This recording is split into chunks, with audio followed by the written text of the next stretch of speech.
আসসালামু আলাইকুম রহমতুল্লাহি বারাকাতুহু। আজকে আবারও আপনাদেরকে দেখাচ্ছি একটি ক্ষুদ্র মৌমাছির বক্স থেকে মধুগুলা সংগ্রহ করার কতদিন পরে আপনারা বক্সগুলা খুলে আবার দেখবেন।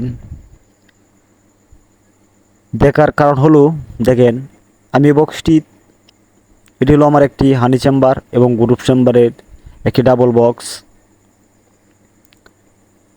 সেজন্য আমার দেখতে হবে।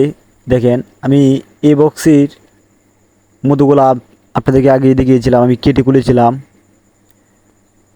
কেটে খোলার কারণ কি, আমার বক্সের ফিতাগুলা নষ্ট হয়ে গিয়েছিল, কিছু উপরে কালো হয়ে গিয়েছিল, সেটা আমাদের কেটে ঠিক করতে হয়েছে। সেজন্য আমি কেটে কেটে, আপনারা অবশ্যই দেখতে পাচ্ছেন, প্রতিটি ফ্রেমেই কেটে আমি বাঁধ দিয়েছিলাম, দিয়ে আমি ফিতাগুলো আবার লাগিয়ে দিয়েছিলাম। সে তো খুলে আমি বান্ডি অবশ্যই কেটে দেব। দেখেন, এখন আমার বক্সের ফিতাগুলা কত সুন্দর, একদম নতুন, একদম নতুন ফিতাগুলোর মধ্যে আপনারা অবশ্যই দেখতে পাচ্ছেন কি পরিমাণের ডিম।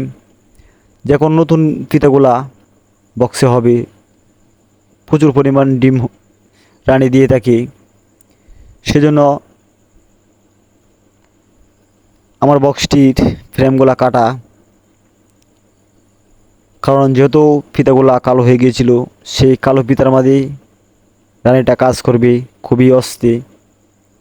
দেখেন, কিছু সংখ্যা কালো ফিতা আমার রয়েছে, সেটিও আমি অন্য এক সময় ঠিক করে নেব। এভাবেই আপনারা বক্সের কালো ফিতাগুলা চেঞ্জ করে নিতে পারেন। এবং যখন কালো ফিতা চেঞ্জ করে নেবেন, প্রচুর পরিমাণের মাছি হবে আপনার বক্সে। এবং দেখেন, আমি বানগুলা কেটে দিচ্ছি। আপনি যখন বক্সটি থেকে ফিতাগুলা কেটে মধুগুলা সংগ্রহ করবেন, তার কতদিন পরে আপনারা বক্সটা আবার খুলতে পারবেন। বেশি দিন আপনি ওয়েট করতে হবে না, সর্বোচ্চ 5 থেকে 6 দিন পরে আপনারা আবার ফিতাগুলা বানগুলা খুলে দিবেন। বানগুলা খুলে না দিলে এই জায়গাটা একটি গ্যাপ পড়বে।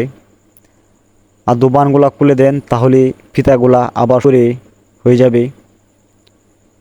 এবং এভাবেই আপনারা আস্তে আস্তে ফিতাগুলা চেঞ্জ করে নেবেন।